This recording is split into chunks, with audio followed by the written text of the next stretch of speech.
Fala galera, eu sou Alan, investidor personal, seja bem-vindo ao meu canal. No vídeo de hoje eu vou montar uma carteirinha de fundo imobiliário em meio à guerra dos Estados Unidos e do Irã. Vou falar um resumo da semana, como fechou o mercado financeiro, das principais notícias da guerra até o momento, e no final eu vou mostrar 5 fundos imobiliários que eu investiria hoje em meio à guerra do Irã e dos Estados Unidos. Mas antes de mais nada, não deixe de se inscrever no meu canal, curte esse vídeo e deixe nos comentários aonde você está pensando em investir com toda essa confusão no mundo, com as guerras e com essa incerteza global.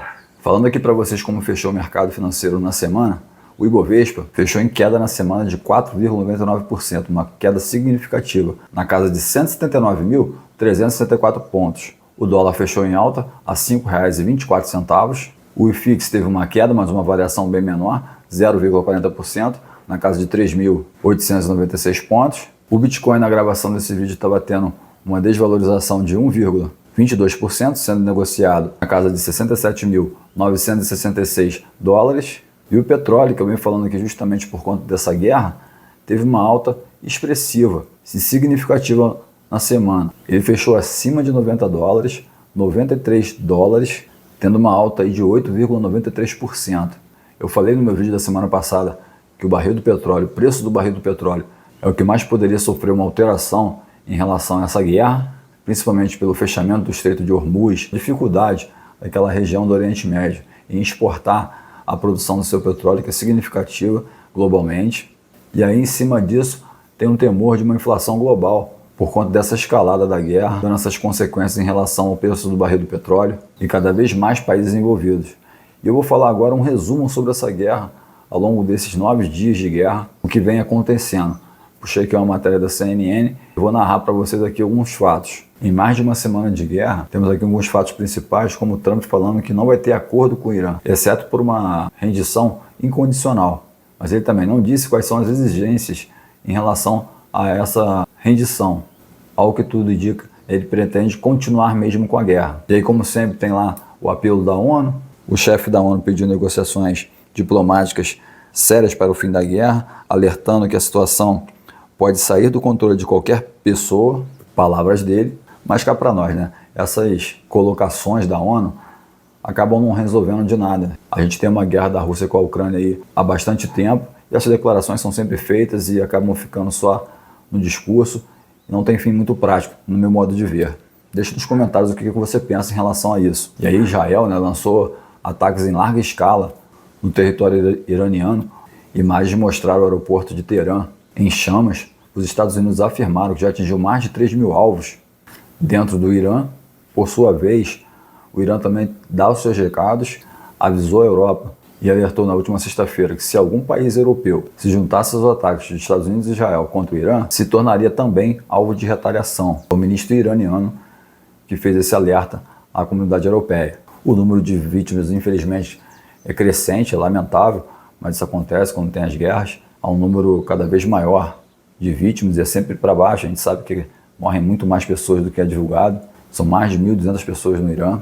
Há um caos e um medo, e não poderia ser diferente. Teve um apagão da internet também no Irã, e as pessoas não sabem e não têm notícias sobre a guerra. E sem acesso à internet também não tem como ter informações de alerta sobre possíveis mísseis sendo disparados no território iraniano. Eles não conseguem ter alertas de bombardeios. Israel também ataca o Líbano por conta do Hezbollah, que se encontra em território libanês. Já teve ali um posicionamento de tropas israelenses dentro do território libanês e na área de fronteira para poder se proteger. E com tudo isso, com toda essa guerra, há um deslocamento em massa, 500 mil de pessoas, segundo estimativas. E ali, galera, o fogo é cruzado. Irã e Líbano revidaram na madrugada desse sábado, na qual foi possível ver explosões no céu de Tel Aviv, ali aquele sistema de defesa de Israel, interceptando ali mísseis e drones. E na sexta-feira, 8 soldados israelenses ficaram feridos por disparo do Hezbollah, segundo as forças de defesa de Israel. A gente lembra aqui, né, que o Irã e o Líbano atacaram vários países ali ao redor para causar um caos econômico e vem conseguindo. Essa estratégia foi adotada pelo Irã depois da morte do seu líder Ali Khamenei. Aí tem também os grupos terroristas pró-Irã que fazem seus ataques. Eu vou ler aqui para vocês. 1 hora depois da Embaixada dos Estados Unidos em Bagdá ter alertado aos americanos, afirmando que hotéis no Kurdistão iraquiano poderiam ser alvo de ataques, um drone explodiu perto de um hotel em Erbil e um desses grupos assumiu a autoria do ataque. Então é uma situação muito complicada, até para quem faz turismo, quem estava fazendo, na verdade, turismo, acredito que agora ninguém queira ir para lá. Esse grupo que atacou esse hotel em Erbil alertou que continuaria a atacar hotéis em todo o país. A Arábia Saudita também interceptou vários drones e um míssil iraniano no sábado. Então a gente está vendo aqui pelas notícias que a guerra ela se escalou muito. O Kuwait e os Emirados Árabes Unidos também interceptaram drones, mas a gente teve uma notícia relativamente boa, na qual o presidente agora do Irã afirmou que vai parar o ataque a países vizinhos e pediu desculpas pelos bombardeios. Ele disse que queria resolver de forma diplomática, mas eu acredito que não terá essa rendição total posta pelos Estados Unidos. E esse é um resumo da guerra, até o momento.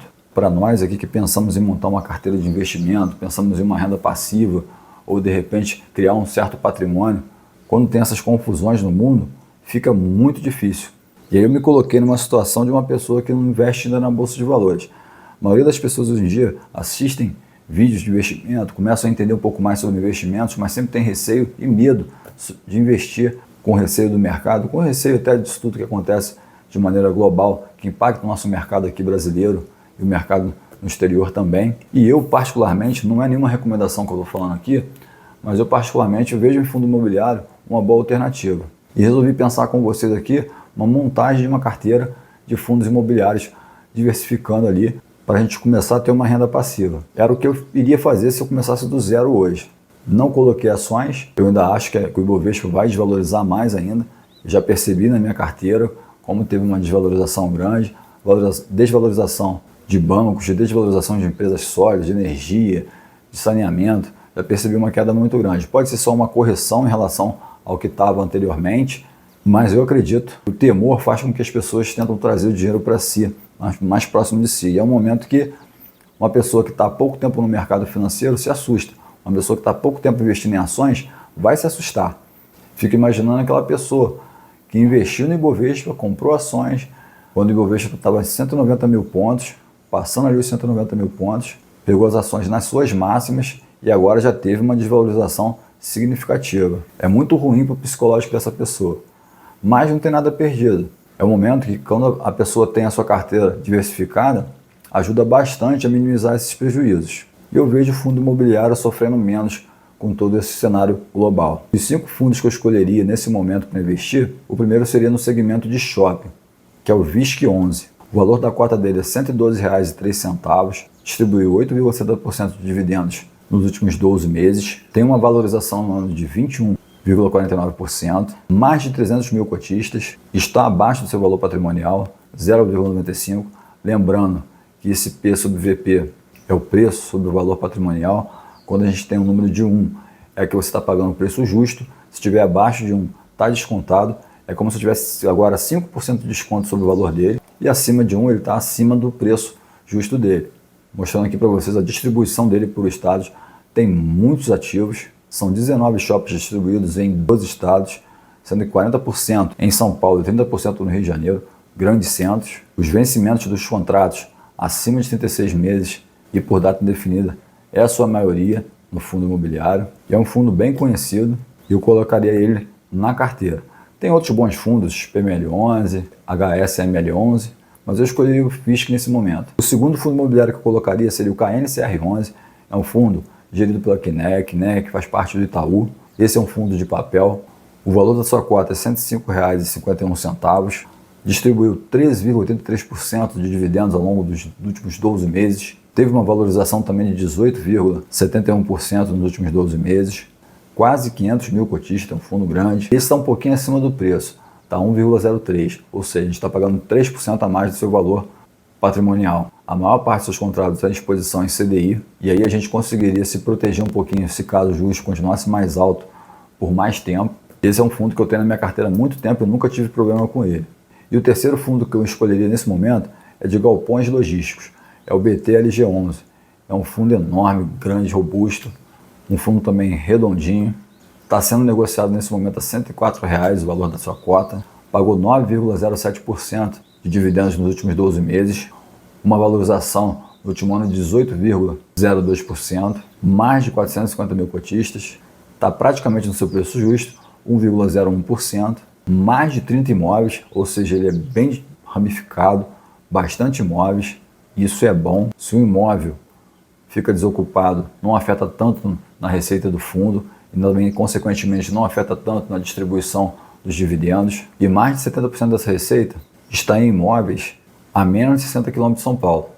Tem ali como principais inquilinos Amazon, Açaí, tem a Nestlé. E o quarto fundo imobiliário que eu colocaria agora para a gente na carteira seria o BTHF11. Esse é um fundo de fundo, ele funciona da seguinte maneira: é um fundo imobiliário que investe em diversos fundos imobiliários. Isso traz uma diversificação maior, uma exposição maior aos fundos imobiliários. Esse, ao contrário dos outros três, é um fundo baratinho. Tenho certeza que você pode comprar uma cota desse fundo imobiliário. Ele está sendo negociado a R$ 9,62, distribuiu nos últimos 12 meses 12,77% em proventos. Esse valorizou muito nos últimos 12 meses. Quem tinha ele lá atrás se deu bem, valorizou 45,32%. Ainda tem gente falando que não tem como você ter um aumento patrimonial com fundo imobiliário. Quem comprou e investiu bastante nesse fundo imobiliário lá atrás teve uma valorização absurda, principalmente pelo ativo que é, mas você vê que ainda assim está abaixo do seu valor patrimonial, ainda assim está descontado. O preço do BP dele é 0,95%, ou seja, está 5% de desconto ainda. Ele ainda tem espaço para valorizar mais. Também com mais de 300 mil cotistas, o que dá liquidez ao fundo, que é mais fácil você comprar e vender cotas desse fundo. E aqui eu mostro para vocês a quantidade de ativos de fundos imobiliários que você investindo nele, você vai estar exposto. Você vai estar investindo também.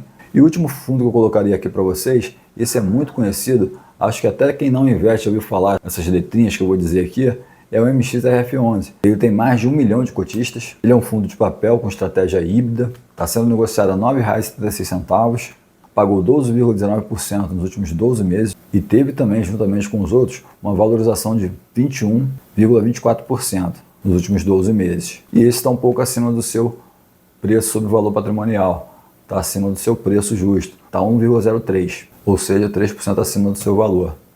Mas percebe que todos esses fundos tiveram uma valorização, ou seja, ele passou um bom tempo abaixo do seu valor, dando aí uma oportunidade enorme para investir lá atrás e ter essa valorização, essa rentabilidade toda agora. E ainda tem um espaço ainda para valorizar caso a gente tenha uma queda da Selic. Era uma tendência maior na próxima reunião, mas com a guerra as coisas mudaram um pouco. A expectativa do mercado era até de um corte de 0,5%, mas pode ser que esse corte venha um pouco mais baixo, mas ainda podemos ter uma oportunidade em fundos imobiliários. Por isso que eu resolvi fazer esse vídeo para vocês. Não é nenhuma recomendação, mas vale a pena você estudar e pensar a respeito de investir em fundos imobiliários. E aí, somando aqui quanto você gastaria para poder investir nesses fundos imobiliários, comprando uma cota de cada fundo imobiliário desse, você gastaria R$ 340,92. Falando sério, se você fizer uma força, você vai conseguir esse dinheiro para investir. E isso é tudo, pessoal. Espero que vocês tenham gostado do vídeo. Não deixe de se inscrever no meu canal, curte esse vídeo, compartilhe esse vídeo e deixe nos comentários aonde você está pensando em investir com esse cenário de guerra e incerteza global. Um grande abraço a todos e fiquem com Deus.